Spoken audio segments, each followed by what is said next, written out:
अमित जी कहते हैं कि भाई जो वोटिंग परसेंटेज ज्यादा होता है तो फिर वो सत्ता के खिलाफ जाता है।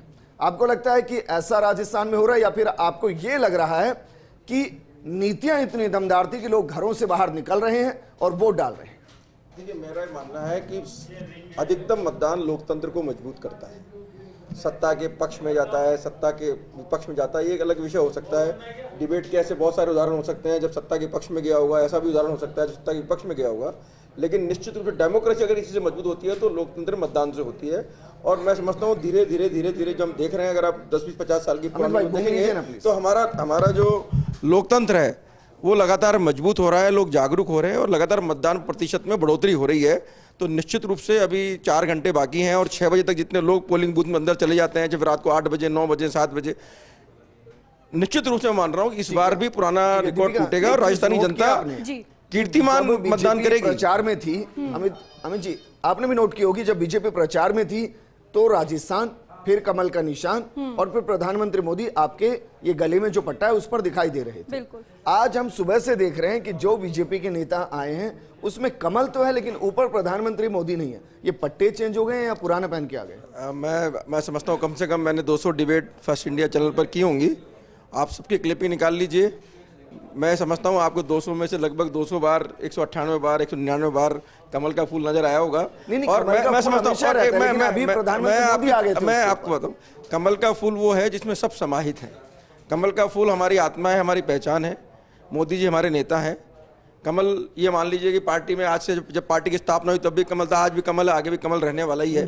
तो कमल का फूल और मोदी जी को अलग अलग मत कीजिए, दोनों एक ही हैं। नहीं, लेकिन आप मेरे सवाल को घुमा गए हैं। प्रॉपर छपे हैं सबके, सबको नजर है वो। नहीं, आप किस दृष्टि से इस बात को देख रहे हैं, आपकी दृष्टि का फर्क है। हमारे लिए कमल के फूल में और मोदी जी में कोई फर्क नहीं है। और दोनों विकास का सिंबल है, विकसित भारत का सिंबल है, एक मजबूत भारत का सिंबल है, लोगों के विश्वास का सिंबल है और मोदी की गारंटी का सिंबल है। बिल्कुल। पौरुष जी, एक सवाल ये भी, क्योंकि वोटिंग का भी हम जिक्र कर रहे हैं और 1 बजे तक का वोटिंग प्रतिशत सामने आ चुका है। श्रीगंगानगर की बात की जाए तो अभी तक हाईएस्ट 40% से ज्यादा यहाँ पर वोटिंग प्रतिशत हो गया है। लेकिन करौली धौलपुर की बात करें तो 28% के करीब यहाँ पर वोटिंग प्रतिशत रहा है, सबसे कम रहा है। इसकी क्या वजह मान रहे हैं? क्योंकि प्रत्याशी भी आपने वो दिया जो गहलोत सरकार में मंत्री रहे, भाजपा को चुनौती देने के लिए, लेकिन यहाँ पर वोटिंग प्रतिशत ना बढ़ने का कारण क्या समझ आता है?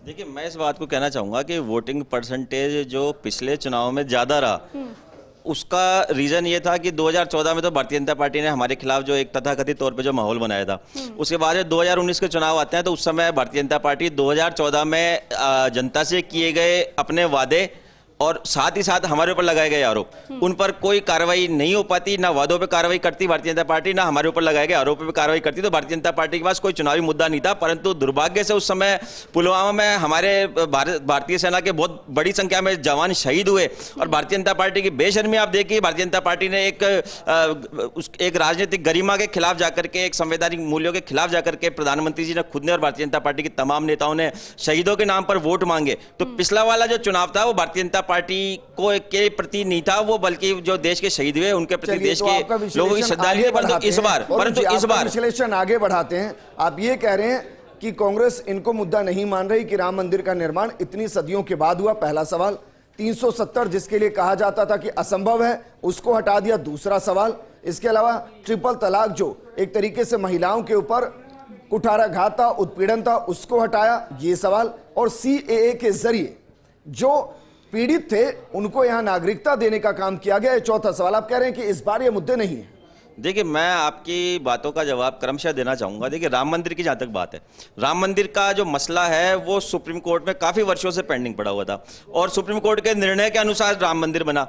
आप मुझे भारतीय जनता पार्टी की एज ए सरकार, एज ए राजनीतिक पार्टी नहीं, सरकार के नाते आप राम मंदिर के लिए भारतीय जनता पार्टी की सरकार की एक भी भूमिका बता दीजिए कि भाई भारतीय जनता पार्टी ने यहाँ पर इस कोर्ट में जाकर के ये मांग करी या सरकार की तरफ से ये शपथ पत्र प्रस्तुत किया। हाँ, एक शपथ पत्र से मुझे बात याद आई, भारतीय जनता पार्टी हमारे ऊपर राम सेतु के मामले में, एक राम सेतु वाले मामले में हमारी पिछली वाली सरकार ने एक शपथ पत्र दिया था जिसमें राम सेतु के अस्तित्व पे हमारे द्वारा ये कहा गया था कि भाई राम सेतु है या नहीं हम नहीं कह सकते। सेम एफिडेविट 2022 में इन्होंने दिया उसी मामले के अंदर। तो देखिए, मैं इस बात को कहना चाहूंगा कि राम मंदिर का श्रेय भारतीय जनता पार्टी अगर नहीं ले तो वो ज्यादा बढ़िया है। अगर भारतीय जनता पार्टी राम मंदिर का श्रेय लेती है तो जनता जागरूक है, जनता समझ रही है कि मंदिर जो बना है कोर्ट के आदेश से बना है। बहुत सीधा था, क्या इसका असर दिखाई देगा? क्योंकि विश्लेषण तो करेंगे देखिए मैं इससे आपसे चुनाव के परिणामों का भी विश्लेषण होगा।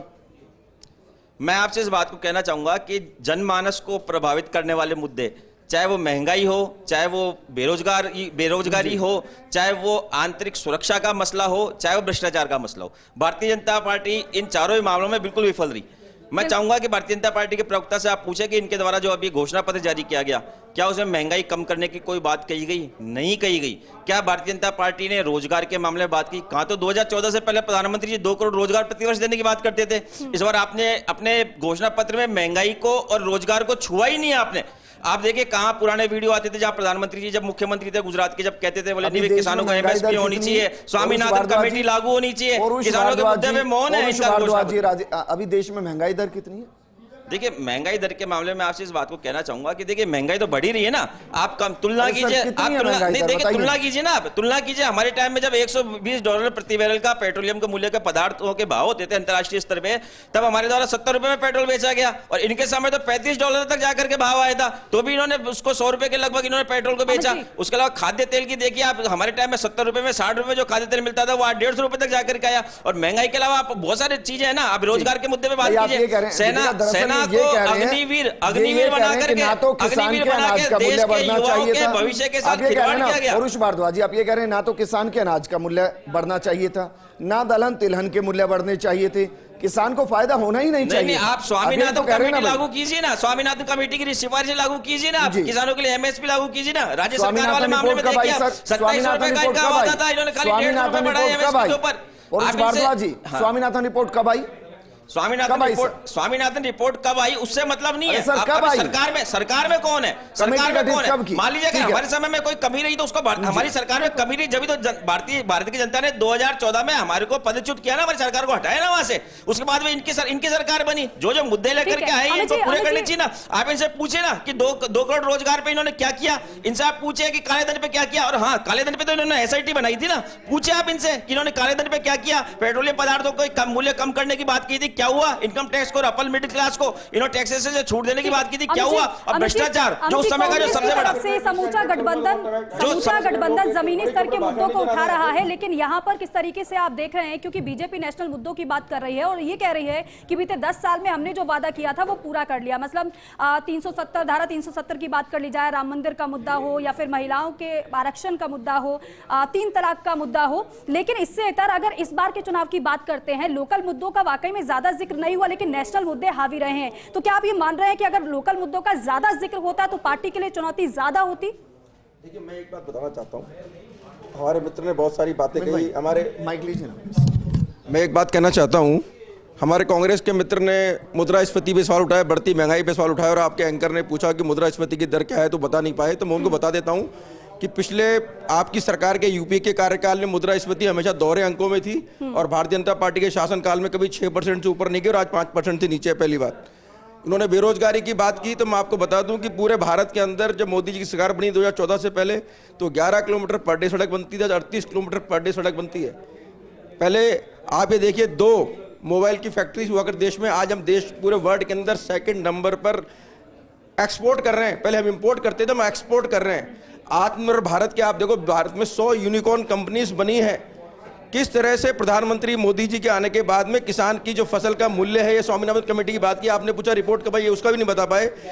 मोदी जी के आने के बाद में जो एमएसपी की बात थी, किन्हीं की फसलों पर आप अरे नहीं देखिए, बीच में टोकेंगे तो डिबेट ही नहीं होगी, बता दूं आपको बात में। आप बीच में बोलिए, आपने बहुत अलग बातें की, मैं शांति सुना है, अच्छे प्रवक्ता को सुनना भी चाहिए। मैं कह रहा हूं आप ये देखिए, सोयाबीन की फसल देखिए, आप रागी की फसलें देखिए, आप सरसों की देखिए। सोयाबीन रागी में तो 100% से ज्यादा की वृद्धि के लिए डबल से ज्यादा हुआ है और कई फसलों में 1.75, किसी में 85 गुना, मतलब 1 दुगने से थोड़ी सी कम, 1.25 गुना हुई, कोई 1.85 गुना हो गई। लगातार किसानों के हित में काम हुए। फसलों की आप बात करें, 50% फसलों के खराब मुआवजा मिलता था जो 33% के ऊपर पहुंच गया।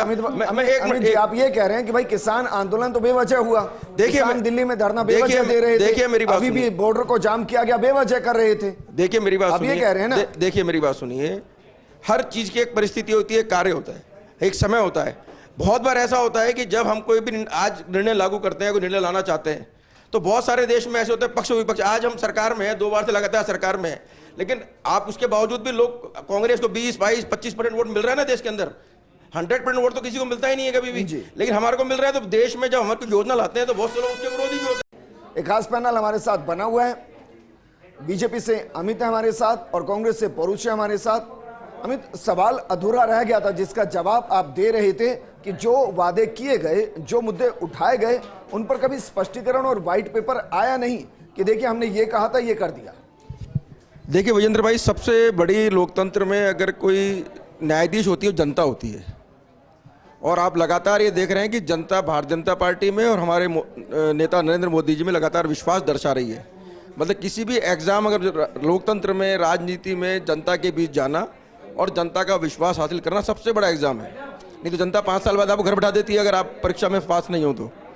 लगातार हम जनता की अपेक्षाओं में, जनता की परीक्षा में पास हो रहे हैं। ये इस बात का प्रमाण है कि भारतीय जनता पार्टी की बात पर, भारतीय जनता पार्टी की गारंटी पर देश को भरोसा है। अब ब्रेक से पहले भी हमारे एक मित्र ने सवाल उठाया था राम मंदिर को लेकर भी, उन्होंने कुछ बोला था। मैं आपको 3 दिन पहले की घटना बता देता हूँ मात्र, किस तरह से कांग्रेस पार्टी का चरित्र उसमें सामने आ जाएगा। 3 दिन पहले कांग्रेस के जयपुर के प्रत्याशी की ओर से उनके चुनाव अभिकर्ता ने बाकायदा एक पत्र चुनाव आयोग को लिखा।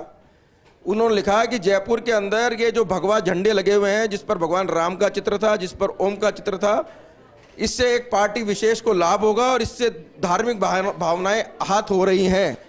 अब आप ये बता दीजिए कि ये क्या तुष्टि, बीजेपी के झंडे नहीं थे उसमें, कमल का फूल भी नहीं था, नरेंद्र मोदी जी का फोटो भी नहीं था उसके ऊपर। उसके ऊपर भगवान राम का चित्र था, उसके ऊपर ओम का चित्र था। कांग्रेस की हेरिटेज निगम, जिसके मेयर कांग्रेस की कार्यकर्ता है मुनेश गुजर, वो पत्र कांग्रेस के हेरिटेज नगर निगम में गया और वहां से रात को जिस तरह से किस तरह की गाड़ियों में भगवान राम के झंडों को डाला गया और जिस तरह से कांग्रेस के प्रत्याशी ने वो पत्र अपने अभिकर्ता के माध्यम से कांग्रेस के लेटर पैड पे चुनाव आयोग को लिखा।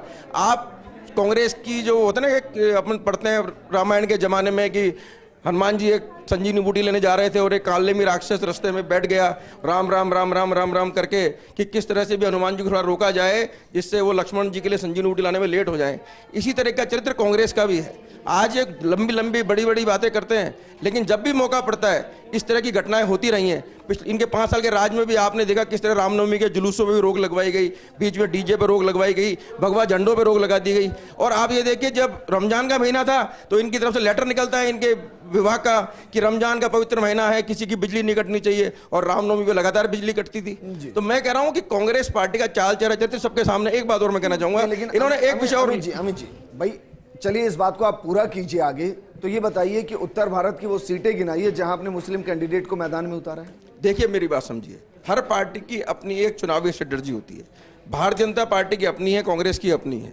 लेकिन अगर सरकार देश में कोई योजना लागू करती है तो उसमें किसी के साथ में कोई भेदभाव नहीं था। भारत का हर नागरिक उसकी पात्रता रखता है और उसका लाभ लेता है। आज फ्री राशन 80 करोड़ लोगों को मिल रहा है, तो क्या उसमें हिंदू मुस्लिम किसी का भेदभाव किया जा रहा है? क्या आयुष्मान योजना में करोड़ों लोग लाभ ले रहे हैं तो उसका सियासी भागीदारी के अलावा सब कुछ मिलेगा? देखिए मैं समझता हूं हर पार्टी का अपना एक राजनीतिक गणित है, उस राजनीतिक गणित के हिसाब से वो चलती है। और इम्पोर्टेंट ये होता है कि आपका जो जिसको आप टिकट दे रहे हो विनर है या नहीं है। हमें जो लगता है कि हमारे हिसाब से जो हमारा विनिंग कैंडिडेट है हम उसको टिकट देते हैं, लेकिन हम सत्ता में आते हैं, सत्ता में रहते हैं, तो हमारी जो दृष्टि होती है वो समान भाव से सब पर पड़ती है। जैसे सूर्य पूरे हमारे सौरमंडल के राजा माने जाते हैं, जब उनका प्रकाश लगता है तो सबको मिलता है, उसी तरह मोदी सरकार की योजनाओं का लाभ में सबको मिलता है, उसमें कोई भेदभाव नहीं है। ठीक है अमित जी। पौरुष जी, एक सवाल, ये गणित का जिक्र अमित जी कर रहे हैं, लेकिन आपसे सवाल ये रहेगा कि गणित की बात कांग्रेस पार्टी के नेता भी कर रहे हैं और ये कह रहे हैं कि इस बार हमने अपनी रणनीति बदल दी है। तो क्या वाकई में कांग्रेस ने ऐसी रणनीति इस बार बनाई है जो भारतीय जनता पार्टी को समूचे भारत में टक्कर दे रही है? बात अगर राजस्थान की करें तो यहां पर भी टक्कर दे रही है।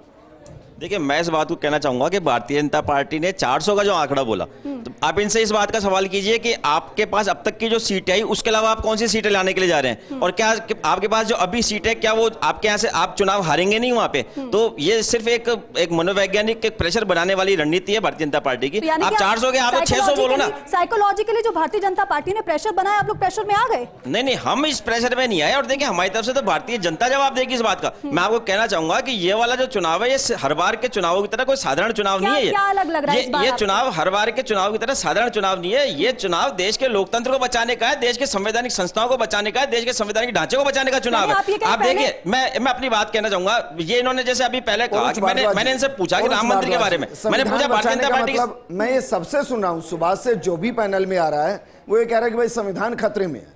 संविधान कैसे खतरे में?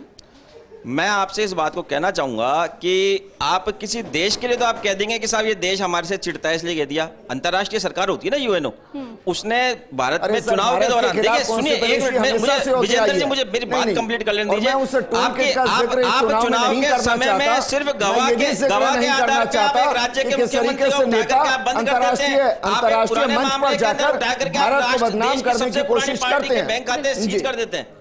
और उसी मैं इस पर भी नहीं जाऊंगा कि किस तरीके से नेता अंतर्राष्ट्रीय स्तर पर जाकर, मंच पर जाकर भारत को ही बदनाम करते हैं, भारत की वैक्सीन को क्वेश्चन करते हैं और फिर वही वैक्सीन लगवाते हैं। मेरा सवाल अंतर्राष्ट्रीय था भी नहीं और है भी नहीं, मैं देश को लेकर सवाल कर रहा हूं आपसे कि भाई संविधान खतरे में कैसे है? ये एक नया नैरेटिव कहां से आया? देखिए संविधान खतरे में किस प्रकार है वो आपको दिख रहा है कि किस प्रकार देश की संवैधानिक संस्थाएं, चाहे वो सीबीआई हो चाहे वो ईडी हो, किस प्रकार से उसका लगातार दुरुपयोग करके राहुल गांधी का एक बयान, भारद्वाजी, राहुल गांधी का एक बयान वायरल हो रहा है और वो खुद स्वीकार रहे हैं, जब वो सत्ता में थे तब स्वीकार रहे हैं कि हाँ जो पार्टी सत्ता में होती है उसका प्रभाव नजर आता है और वो मुस्कुराते हुए स्वीकारते हैं। पहली चीज।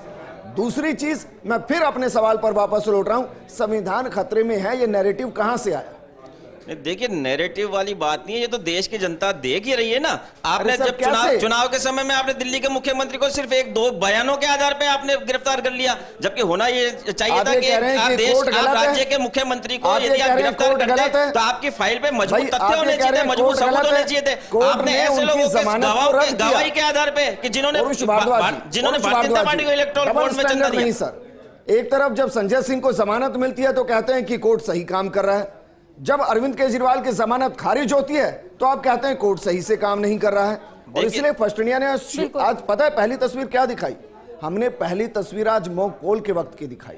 हमने पहली तस्वीर आज ये दिखाई कि देखिए क्या प्रक्रिया होती है। जब मॉक पोल होता है उसके बाद कांग्रेस का भी एजेंट मौजूद होता है, बीजेपी का भी एजेंट मौजूद होता है और कोई और पार्टी होती है राष्ट्रीय स्तर की, उसका एजेंट मौजूद होता है और वो हर पोलिंग स्टेशन पर सिग्नेचर करके कहता है कि यहां ईवीएम बेहतर तरीके से काम कर रही है और जब चुनाव हारते हैं तो कहते हैं कि ईवीएम में गड़बड़ी है। एक अलग नैरेटिव सेट किया जाता है। आपने मेरे से बहुत अच्छा सवाल किया। आपको पता है कि ईवीएम के मामले में सुप्रीम कोर्ट में सुनवाई चल रही है। कल सुप्रीम कोर्ट में ईवीएम के मामले में सुनवाई थी और केरल के अंदर मॉक पोल किया जा रहा था, उसके अंदर जो वोट निकले वो सारे बीजेपी के निकल रहे थे और वो मामला सुप्रीम कोर्ट में भी उठा। ये बात आपको भी जानकारी में। मैं आपसे इस बात को पूछना चाहता हूं कि यदि मशीन की कोई गलतियां भी होती है तो अब से पहले विधानसभा के चुनाव में हमने देखा कि मध्य प्रदेश में भी एक ऐसा ही मामला हुआ था और अनेकों मामले ऐसे होते हैं। अगर मशीन कोई गलत वोट देती है तो वो हमेशा गलत वोट भारतीय जनता पार्टी को क्यों जाते हैं? इस बात पे सवाल होना चाहिए ना।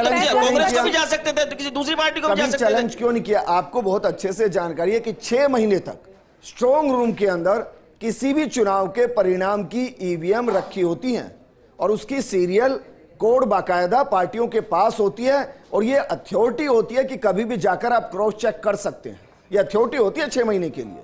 आपको जानकारी होगी इस बात की।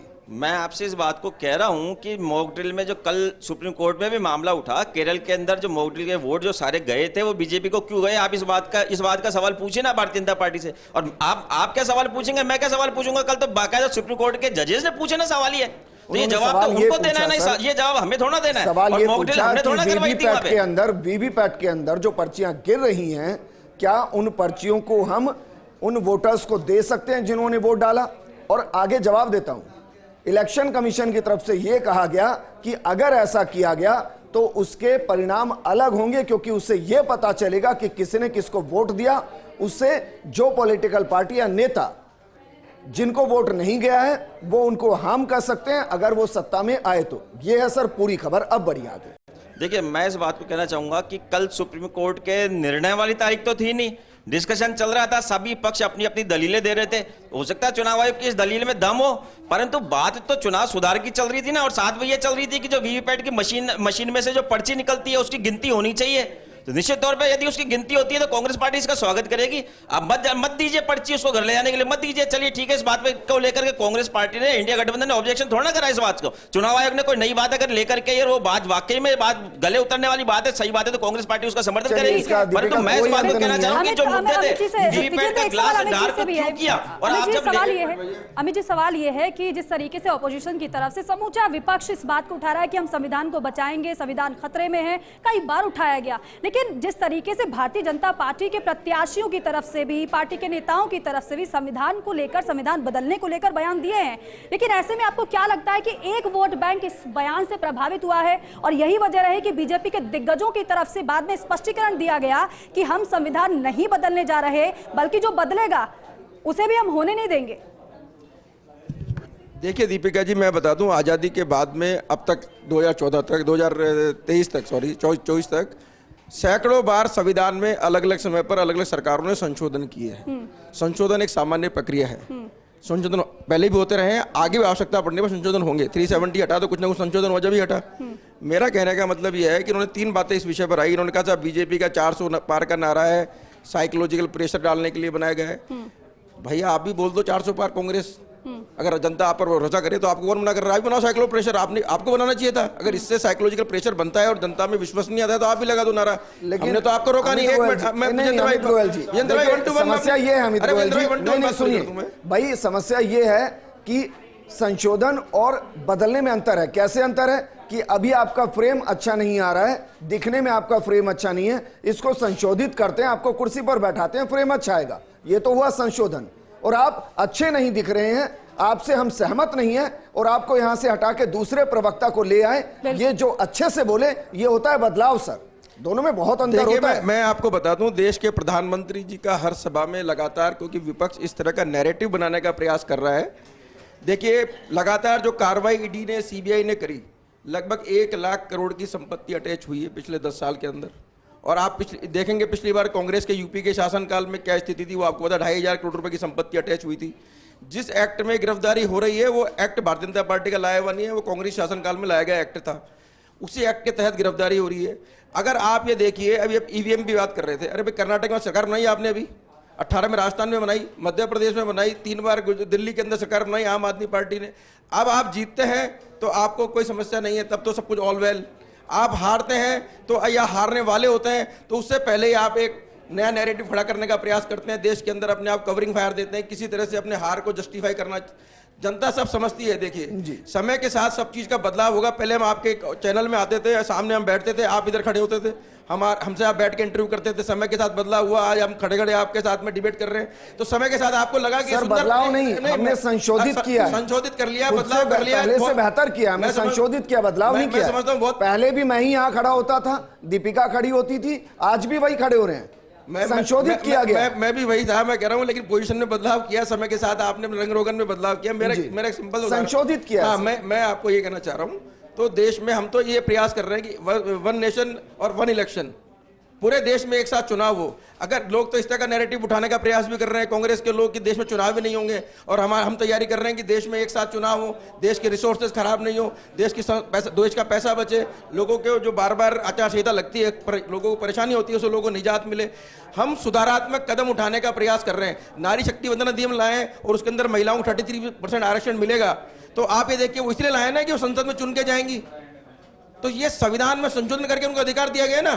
तो मेरा मतलब कहने का, संविधान बदलने की जो बात कर रहे हैं, या लोकतंत्र को, एक मिनट अमित जी, इस बात को यहीं छोड़ते हैं। मैं ये मान लेता हूं कि एक नैरेटिव जानबूझकर वहां के वोटर्स को लुभाने के लिए सेट किया जा रहा होगा, वोट बैंक को देखते हुए। या तो ये होगा, या फिर जो नेता कह रहे हैं कि हम संविधान को बदल देंगे, उनके पास संविधान को लेकर अल्प ज्ञान होगा। मैं यही मान सकता हूं फिर सर, क्योंकि ये तो मूल भावनाओं से जुड़ा एक ऐसा मामला है कि आप बदल नहीं सकते।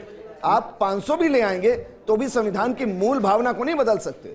संशोधित कर सकते हैं कई चीजों को। देखिए, बहरहाल आगे बढ़ते हैं। लोकतंत्र भारत की आत्मा है। मैं भी एक लाइन कह दूं, लोकतंत्र भारत की आत्मा है और आत्मा को कभी बदला नहीं जा सकता है। लोकतंत्र था, लोकतंत्र है और लोकतंत्र रहेगा। ठीक है पौरुष भारद्वाज, क्योंकि राजस्थान के अंदर हमें आपके राष्ट्रीय नेता मिनिमम नजर आए। राहुल गांधी एक बार ही आए, मल्लिकार्जुन खड़गे 2 ही बार आई, सोनिया गांधी सिर्फ मैनिफेस्टो जारी करने आई, प्रियंका गांधी जरूर आई, लेकिन वो उन सीटों पर आए जिनको मैं सीधे तौर पर कह सकता हूं कि सचिन गुट को जो टिकट दिए गए, वहां वो ज्यादा फोकस करती हुई नजर आई। तो ये जो सेलेक्टिव पॉलिटिक्स की गई, उसके पीछे कोई खास वजह थी? देखिए, मैं इस बात को कहना चाहूँगा कि सिर्फ राजस्थान की नहीं बल्कि पूरे भारत की जनता मोदी सरकार से जिस प्रकार त्रस्त है और जो नैरेटिव भारतीय जनता पार्टी चाहे कुछ भी सेट करे, धरातल पर जो बातें चल रही है उसको देखते हुए हमें इस बात को पता है कि हम तो चुनाव लड़ ही रहे हैं। हमारे को चुनाव लड़वाने के लिए हमारी सारथी जो है वो राजस्थान की और भारत की जनता है। नरेंद्र मोदी जी के और अमित शाह जी के बार बार दौरे इसलिए हो रहे हैं कि इनको चिंता है, इनके पास इनके इंटरनल सर्विस की रिपोर्ट पहुंच रही है कि ये लोग बुरी तरह चुनाव हारने के लिए जा रहे हैं और उनको जहां जहां लग रहा है कि वो लोग जहां जहां जिस सीट पे चुनाव हारेंगे वहां पे प्रधानमंत्री जी और अमित शाह जी बार बार आ रहे हैं। देखिए, हमें तो जहां पे लग रहा है हमें तो ठीक है, लोकतंत्र है, चुनाव का पर्व है, आना है, हमें प्रचार करना है, परंतु हमें ज्यादा चिंता इसलिए नहीं है क्योंकि देखिए राजस्थान में जिस प्रकार से हम लोगों ने विधानसभा चुनाव हुआ उसमें आप देखिए कि हम लोग जो है एक सशक्त विपक्ष के रूप में उभर करके आए। उसके बाद में जो वोटिंग का जो वोट जो थे उसके जो फर्क था हमारे में और इनके बीच से बहुत मामूली सा फर्क रहा और कई सीटें ऐसी थी, बहुत सारी सीटें जहां पे हम बहुत मामूली अंतर से चुनाव हारे। उसके बाद में राजस्थान में एक उपचुनाव होता है और ये जनता को लुभाने के लिए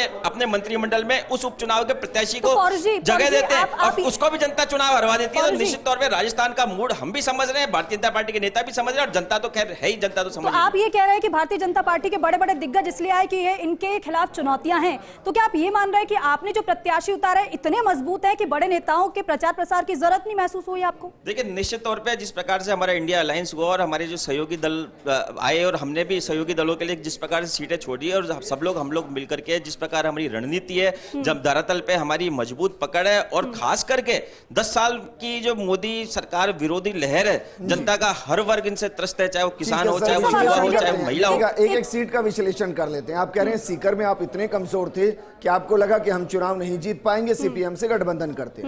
नागौर में जाट लैंड में आप इतने कमजोर थे कि आपने दूसरे को सीट दे दी कि चलिए हम पीछे खड़े हुए हैं। आप ये कह रहे हैं कि चूरू के अंदर आपका संगठन ही नहीं था, बीजेपी से जो आए उनको आप टिकट दे दे। कोटा में आप कह रहे हैं कि आप थे ही नहीं, वहां से जो आए 12 घंटे में टिकट दे दी। बांसवाड़ा डूंगरपुर में आप हाथ जोड़कर खड़े थे कि आप आइए हमसे गठबंधन मांग लीजिए बीएपी पे, उन्होंने नहीं मांगा तो आपने खुद अपनी तरफ से स्वघोषित कह दिया कि चलिए हम गठबंधन कर रहे हैं और आपने जिनको टिकट दिया वो हट गए। जयपुर के अंदर टिकट बदल देते हैं, राजसमंद के अंदर वो लड़ने से मना कर देते हैं, भीलवाड़ा के कैंडिडेट को घोषित करने के बाद आप राजसमंद भेजते हैं। ये मजबूत कैंडिडेट?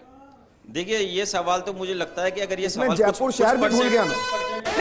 लेकिन पौरुष भारद्वाज जी, जो सवाल मैंने किया था कि वाकई में अगर इतने मजबूत कैंडिडेट हैं तो फिर इस तरीके के सवाल, इस तरीके का विड्रॉल, और कमाल की बात यह है कि ब्राह्मण को एक भी टिकट नहीं दिया और जब यह मामला गरमाया तो आपने राजसमंद से देने की तैयारी की, वहां से चुनाव नहीं लड़ा तो फिर भीलवाड़ा से एक ब्राह्मण को आपने मैदान में उतारा।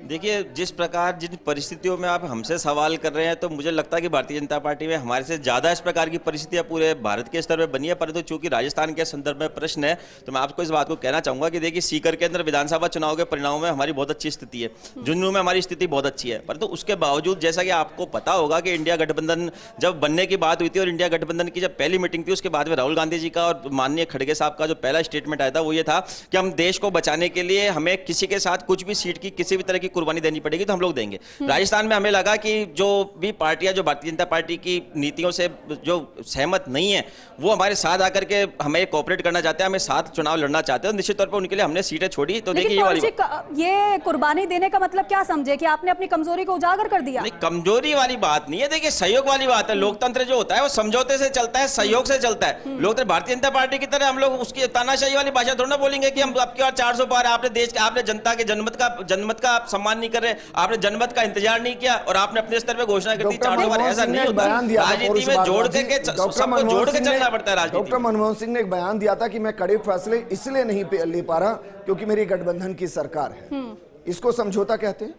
देखिए, मैं आपसे इस बात को कहना चाहूंगा कि यदि भारतीय जनता पार्टी की तरफ से भी ये प्रश्न है तो ये सोचने की बात है। मेरा सवाल तो सर इसलिए क्योंकि आप ये कह रहे हैं कि भाई हमने बीजेपी को नुकसान पहुंचाने के लिए, आप ये कह रहे हैं कि कांग्रेस को कितना ही नुकसान हो जाए, दरअसल से कांग्रेस का कार्यकर्ता कितना ही गायब हो जाए, बशर्ते बीजेपी हार जाए तो हमें सुकून मिले। नहीं विजेंद्र जी, देखिए ऐसी हमने कोई बात नहीं करी, हमने बात ये करी थी कि हमें भारतीय जनता पार्टी की सरकार को पदच्युत करना है, केंद्र सरकार से हटाना है, उसके बदले में हमें साथ में जिन भी सहयोगी दलों का सहयोग लेना पड़े, जो खासकर जिनका देश के संविधान में जिनका विश्वास हो, देश के धर्मनिरपेक्ष ढांचे में जिनका विश्वास हो, और भारतीय जनता पार्टी की जो तानाशाही वाली प्रवृत्ति है और जो गैर लोकतंत्रवादी जो नीतियां उनके खिलाफ जो भी पार्टी हमारे साथ आती है उनका स्वागत है। देखिए, आपने मनमोहन सिंह जी की बात करी, मैं आपसे इस बात को कहना चाहूंगा भारतीय जनता पार्टी आज इस बात को भारतीय जनता पार्टी के कई नेता बोलते बोलते हैं कि साहब है ना मजबूत सरकार होनी चाहिए, मिलीजुली सरकारें नहीं होनी चाहिए। अरे भाई, आप ऐसी दोहरी बातें कैसे कर लेते हैं? भारत की राजनीति में मिलीजुली सरकारों का कॉन्सेप्ट ही आपने शुरू किया था। अगर आप मिलीजुली सरकारों को कमजोर मानते हैं तो क्या आप मानेंगे कि अटल बिहारी वाजपेयी जी की 13 दिन की 13 महीने की और उसके बाद में